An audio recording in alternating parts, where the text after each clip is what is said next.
It is October 14th. Welcome on in to Daily Cards Live here on ClaibsOnline.com, presented by Mungenast St. Louis Acura and Royal Banks of Missouri. I'm Joe Roderick, joined alongside by Bob Ramsey, and our postseason coverage brought to you by the Alton Sports Tap in Alton, Illinois, all month long, bringing you postseason coverage here on ClaibsOnline.com. We have a Game 5 tonight, Rammer, but the most important news, the news that broke about 2 hours ago here in Cardinal Nation, is that the Cardinals have parted ways with their manager of the past 3.5 seasons, Mike Shildt. And there was a press conference earlier today with John Mozeliak and Bill DeWitt Jr. Just right off the bat, before I get into some of the email, before I get into some of the press releases and some of the things from that press conference, your thoughts when you heard this? How shocked were you compared to other Cardinal managerial changes in the past? Jaw-dropping, because the Cardinals had such a great vibe at the end of the year, and Shildt had shown an ability to, and part of it, though, came from the necessity of working within the organizational philosophy of how to set up a team, observe strengths and weaknesses, work to fix them in season, and finish strong. But within those parameters, Shildt showed he had an ability to do that. Now, obviously, a 17-game winning streak is off the charts. That for the unexpected, and you would never expect that again. But even prior to that, it looked like he had an ability to finish strong and play your best baseball at the end, which is what everybody goes for. My second reaction was, I feel bad for Shildt. He's out of work. Now, he'll get paid for his last year, and I don't know what the actual deal is in his contract, how much, but he'll get paid, and he's a great baseball man, so he'll work again. But I felt bad for him because it was, and we'll get into these details, clearly a sudden thing. And so then your mind starts to race as to why. And that goes to the news conference and begins our podcast of speculation. Yeah, it really does. As the Cardinals decided to hold that press conference earlier today at about 1:45 is when the press conference took place, and questions from multiple media members in regards to just kind of I think the biggest question was when John Mozeliak opened it up, talked about how it was due to philosophical differences. What are those philosophical differences? And as many reporters that were in the room asked and tried to get those answers, Mo was very adamant about not really diving deep into what those were. But it does seem like it was something that was not going to be changed in the mind of Mike Shildt. And Mo is the president of baseball operations. So his philosophical ideas for this organization are what he wants everybody else to be in line with. So if the manager of the baseball club isn't in line with that, they need to make a change. And that's what they did. So I my first question would be kind of what those are. And I don't know if we'll ever get an answer as to what those are. Maybe we do whenever a new manager gets hired and we see what the differences are between the new manager and Mike Shildt. Now we get into the media speculation, which is almost always the wrong thing to do. But because it's apparently sudden and with so much goodwill in the last few days, there had to be a clash. And upper management felt like, well, we're not going to do this. I will tell you this. I've known Mo for a long time. Not well, we're not buddies. I don't go over to his house. But I've known him for a long time. And I've always admired his ability to assess a situation and work through it. he's done a marvelous job with that over the years in various roles that he's had with the organization. When you get to a position where you are in charge, and whether we're talking about general managers, presidents of operations, athletic directors at the college level, you can get to a level where I don't want any pushback. Either you're on board or we'll go another direction. And it is not an unusual thing. Cardinals, look, you're never going to see a Tony La Russa or Terry Francona ever manage the Cardinals again while this regime is here. They run the show. And that's the way it's going to be. That is not necessarily a criticism, Joe. I'm not being critical. You, as long as you produce, run your show the way you want to run it. That is not necessarily a criticism, but just an observation. The Cardinals did, or I guess John Mozeliak did say during the press conference as well, that that they had internal options to go with managerial candidates, which I think if you hear that word and you think of who internally they have already in the organization, the two names that I would imagine would jump out would be somebody like a Stubby Clapp or an Ali Marmol, who both the organization is very fond of both. But now Mike Shildt was a first-time manager. The managing the Cardinals was his first Major League Baseball managerial job. Prior to that, Mike Matheny's first managerial job was with the Cardinals. Do they go Ali Marmol and Stubby Clapp? If those are your internal options, neither one has been a manager at a Major League Baseball level. So are there names out there that have already managed before that you could look at? I'm going to guess you're going to say no based on what you just said about falling in line with some of the other organizational thoughts. Well, not the dynamic guys that like to run their own show. I would say that will not be an option. That's my opinion. It's I think we talked about this yesterday with the, let's say, $60 million coming off the books in contracts that the team will have to spend this offseason. I know that the hot stove doesn't take place for quite some time, and it seems to be pushed into January or February until big free agent signings happen. But I do think that having a name in place sooner than later will help move forward with making some of those calls. Yeah, it might. I think you probably won't help yourself a great deal because it's agents and players talking money. And are they at a place where they can win? Well, the players and agents can see the roster. So long as you don't sign somebody that a potential free agent hates or doesn't get along with or has a negative history with, I don't think it's that big of a deal.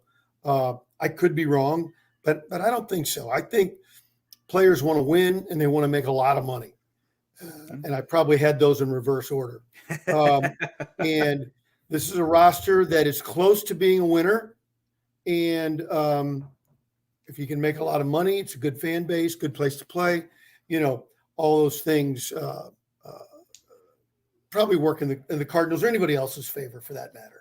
We're going to switch up the format of the show just a little bit than what we've been doing all season long because Mike Claiborne is about to jump on with us here any minute now. So, Rammer, as we wait for Claibs to jump on, this show brought to us by your friends over at Royal Banks. Yeah. Hey, if you're looking for a new home or to refinance your current mortgage, Royal Banks wants to be your home buying partner. Local staff that'll guide you through the process. Royal Banks is an experienced mortgage lender. And they're one you can trust. I've known that because they've been around for over 50 years. Still time to lock in a good low rate, 314-212-1500, or go online to royalbanksofmo.com. Royal Banks, where better service means better banking. Member FDIC and equal housing lender.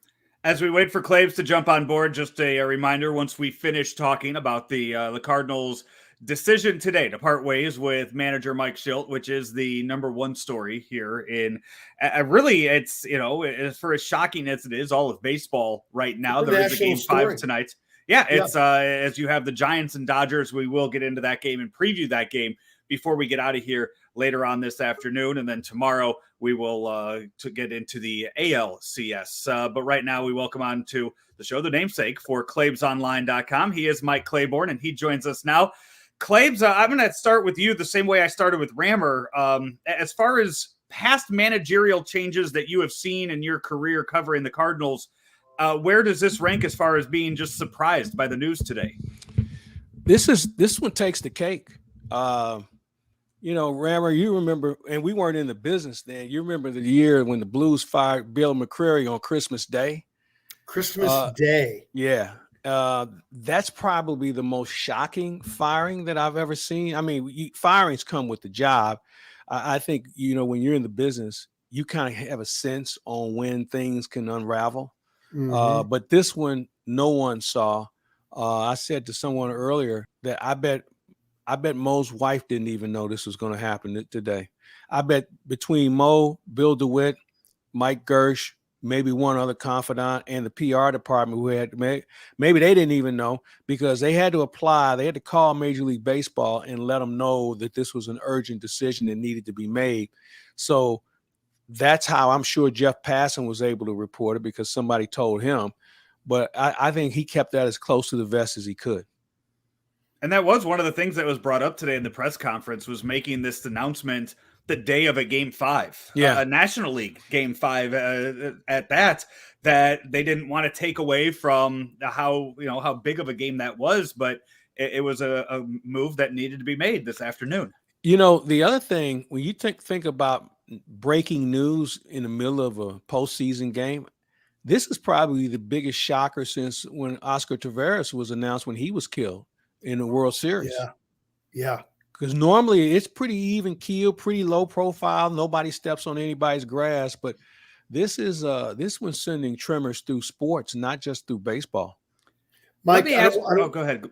I don't want to put you in an uncomfortable spot, but when you're close to a team, whether it's me with the Billikens or even covering the Cardinals over the years, in our jobs, especially as part of the team broadcast crew, we get close to people. Yeah.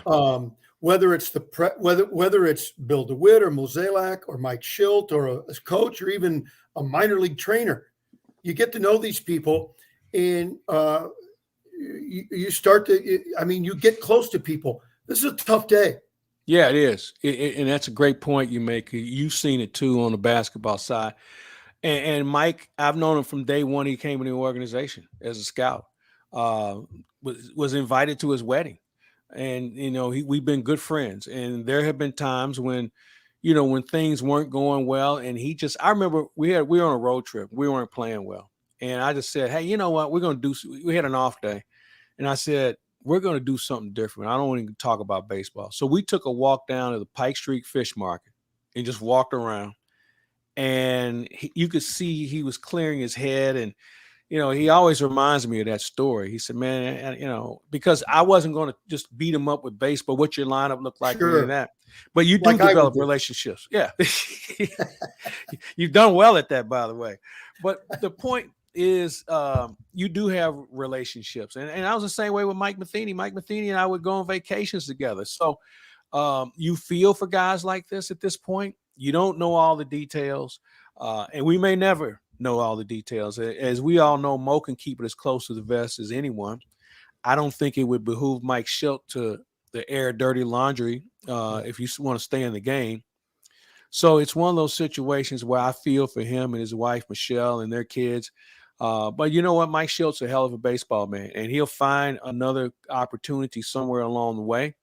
I don't know whether it'll be a manager or not, but you'd be nuts not to have a guy like that in your organization.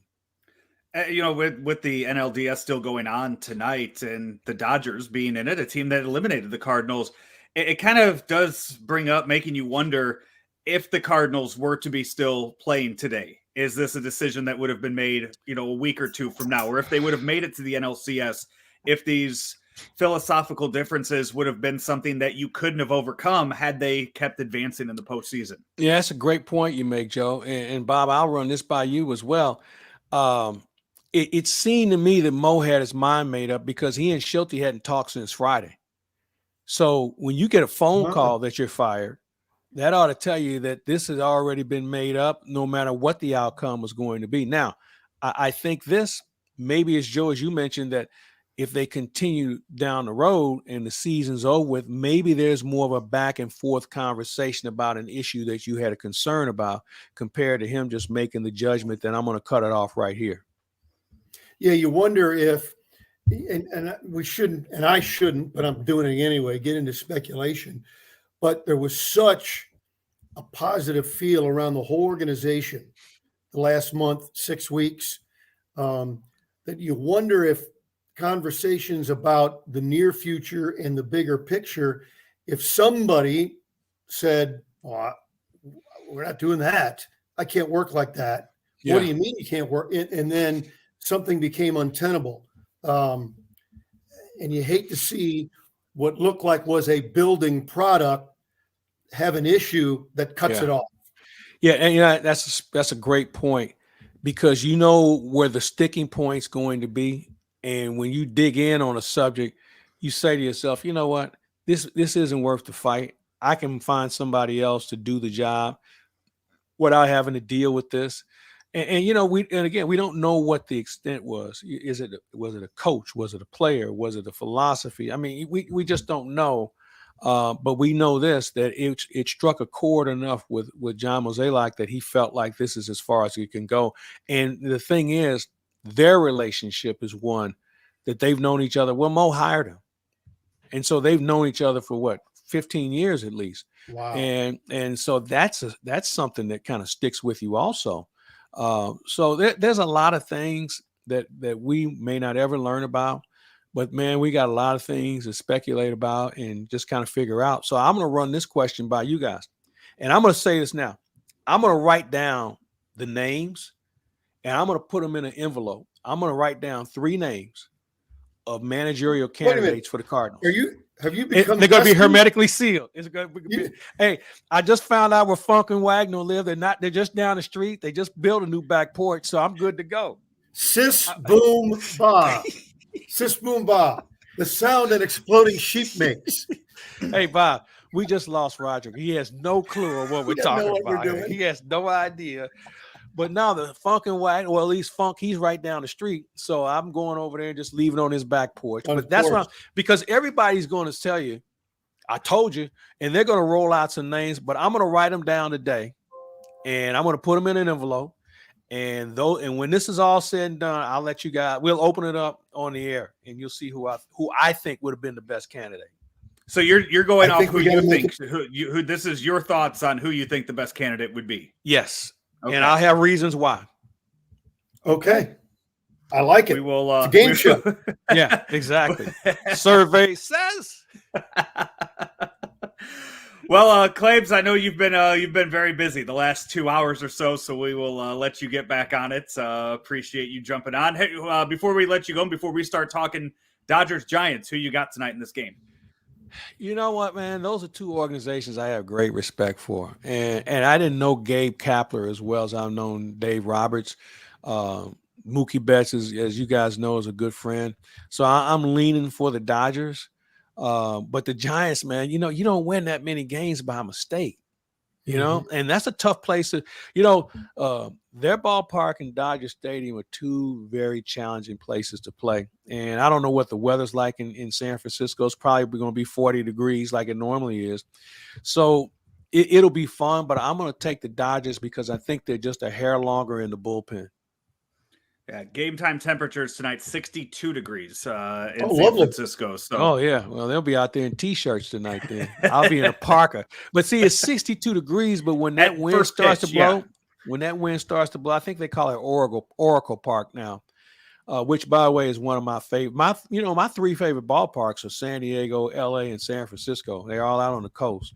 And when that wind starts blowing through that place, man, it's a deep freeze. It's so damp. Yeah, exactly. But I think we're going to have a heck of a game. These teams don't beat themselves often, so it's going to be fun. And I'm anxious to watch Houston against Boston. Boston is kind of a team that nobody paid attention to. I'm going to always root for Dusty and what he's done in probably the most challenging situation in baseball when he took over. and he still found a way to get them into postseason. And they could easily get to the World Series. And if they get there, I'm rooting for him because that will get him into the Hall of Fame. Absolutely. Yep. Claves, thank you so much. Who you guys like? I am shocked by this opener that the Dodgers are going with tonight. I fear that Dave Roberts has maybe overthunk things too much. Well, let me stop you right there. If you think Dave Roberts was the guy who said, "Hey, I think we ought to go with the opener," then you haven't been paying attention to the Dodgers. Their front office, Andrew Friedman and his bunch, they all but send the lineup downstairs to him. So it normally goes like this. They're sitting in the meeting, and Friedman is one of the few guys who travels every road trip. So he's always around. But I get the feeling, Bob and Joe, that somebody said, we got to think about doing an opener tonight. Hey, what do you guys think? You guys think, you like the opener? You like the opener? Dave, you like the opener, don't you? And I think that's kind of how this thing shook out because that's not the Dave Roberts that I know. But I think because they have such control over situations like that, that's why you're seeing it tonight. And let me put a bow on the conversation. It sounds like that's what the Cardinals want to do too. I think you may be onto something.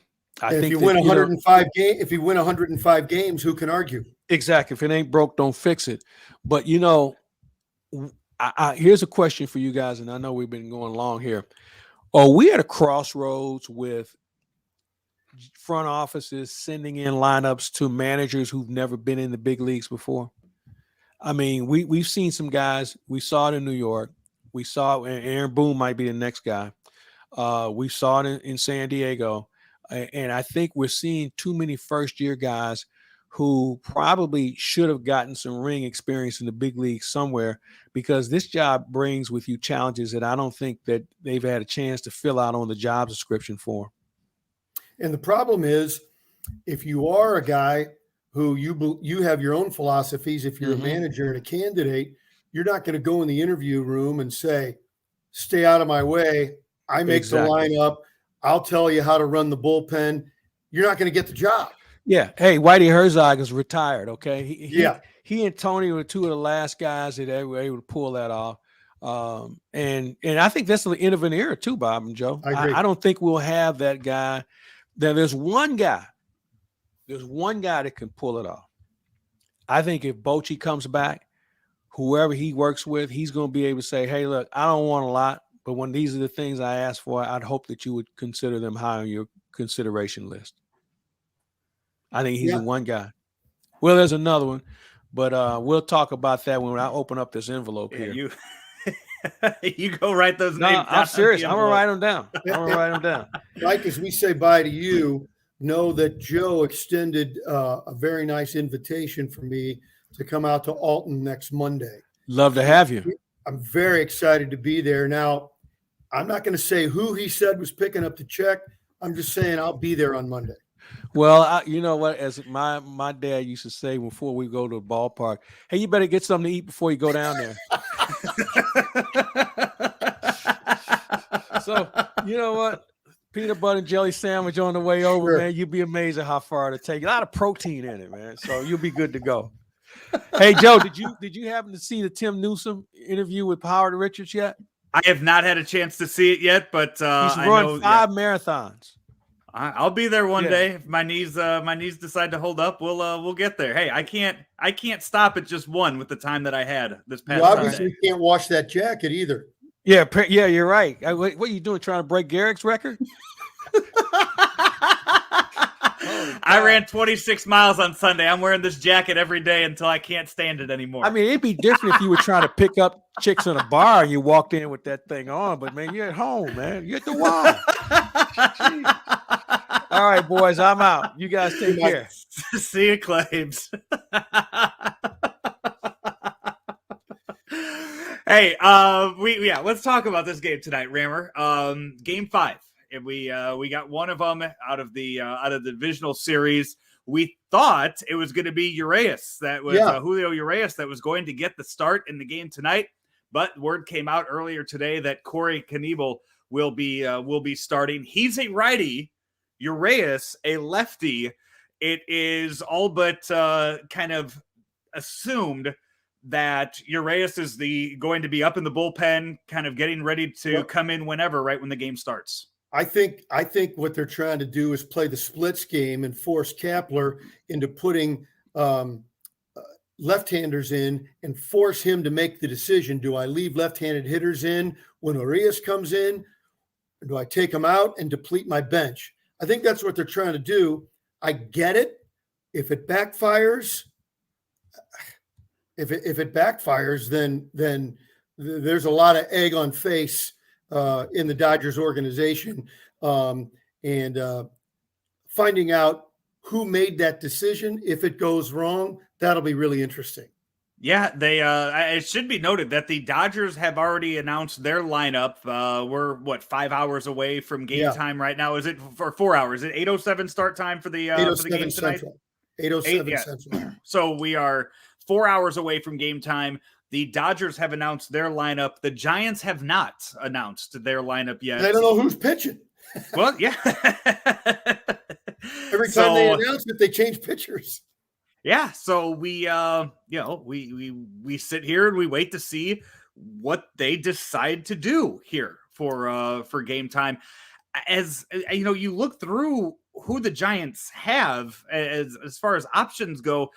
I think, they are not as dependent righty versus lefty as the Dodgers are. If the Giants would have done this to the Dodgers, that would have made a lot more sense, I feel like, than the Dodgers doing it to the Giants. When you look at just how deep of a bench that LA has, and when you look at some of the splits, a Pujols comes to mind, and some of the other lefties they have, that I don't know if this is something that's going to bother the Giants as much. I think the Giants are going to look at it and say, you know what, Logan Webb, go out there, throw a gem. Go out there, take care of business, and we'll get you a couple runs. Yeah, who are our best 8 guys? Put them out there. Don't worry about it. Go play. Yeah, that's I think that's how they need to go into it. And I have a feeling that's how they will go into it. So if you're the Dodgers and you do something like this and you throw out a guy like Knievel, is he first inning and done? Does he get 2 inning? I mean, what is the plan here? Knows? Yeah, I don't know. I was a bit shocked by it. Again, if they win the game, okay, interesting tactic. If they lose the game, they blew it. They blew a chance to win another World Series. And no matter what else happens, if they lose the game, that will be part of the focus, period. As I look here through, I'm digging through some of the stats for him this past year.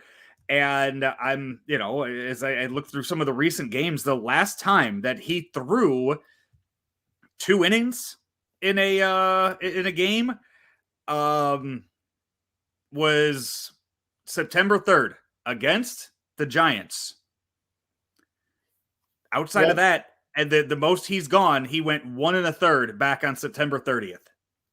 So it'll be interesting if the kind of tactical games that these two managers play, and if we get into any gamesmanship with this kind of stuff, which some people on the Giants side may feel like it's already a little gamesmanship. And I think it adds a fascinating narrative, drama line to run through the game to see how this plays out. These are two teams that for 120 years have been at each other. They were an uneasy alliance moving to the West Coast together in the late 50s. And there has never been love lost between the two. Is it the Yankees, Red Sox? Is it the Cardinals, Cubs? We would probably say no, but the Giants, Dodgers fans would say absolutely. And it can get pretty nasty. It's going to be must watch tonight. So 8:07 start time tonight, local time here in St. Louis. It will be Corey Knievel getting the start for the Dodgers against Logan Webb. Expect Julio Urias to come in very soon in the game today. I do wonder who else is available out of that bullpen for both teams in these games, and to see how the managers will go about it and how quickly they might go to another arm in a winner-take-all Game 5. I saw a quote earlier, and earlier enough that it probably doesn't matter anymore, but earlier today I saw a quote that it wasn't likely Scherzer. They wouldn't expect Scherzer to pitch, but with the way they're playing it tonight, I think all bets are off. We will talk about it tomorrow, along Yes. with a preview of the ALCS tomorrow afternoon before we get Game 1 between the Astros and the Red Sox. Also, Rammer, you and Keith Costas, I believe, are set to go tomorrow as well with Looking your forward. League Championship Series preview heading into the weekend. That'll also be right here on ClaibsOnline.com. Wherever you get us, whether it's podcast or the video, we try to bring you as much as possible right here on Claibs Online. This has been another edition of Daily Cards Live. We want to thank Mike Claiborne for jumping on and joining us throughout the episode as well. It will, if you missed any of it, we're going to replay it again at 6 o'clock on all of our social media platforms, and the podcast will also be available here soon on Spotify, iTunes, and Google Podcasts, so you can listen to it if you are unable to watch it. He's Bob Ramsey. I'm Joe Roderick. This has been another edition of Daily Cards Live, presented by Mungenast St. Louis Acura and Royal Banks of Missouri, right here. And also, hey, it's postseason, which means it's brought to you by the Alton Sports Tap, where, Rammer, you're going to come join us on Monday as Claibs and I do our live show from there at noon on Monday. Look forward to seeing you out there. We will talk to you tomorrow right here, ClaibsOnline.com. The 2021 Acura TLX is the top-selling luxury sedan in St. Louis, and St. Louis Acura has an unbeatable selection. The TLX has the highest safety rating, and right now you can get $2,500 in Loyalty Conquest offers with 0% financing for up to 36 months. We offer free pickup and delivery, and we'll also buy your used vehicle, even if you don't buy from us. St. Louis Acura, committed to becoming better than ever for you.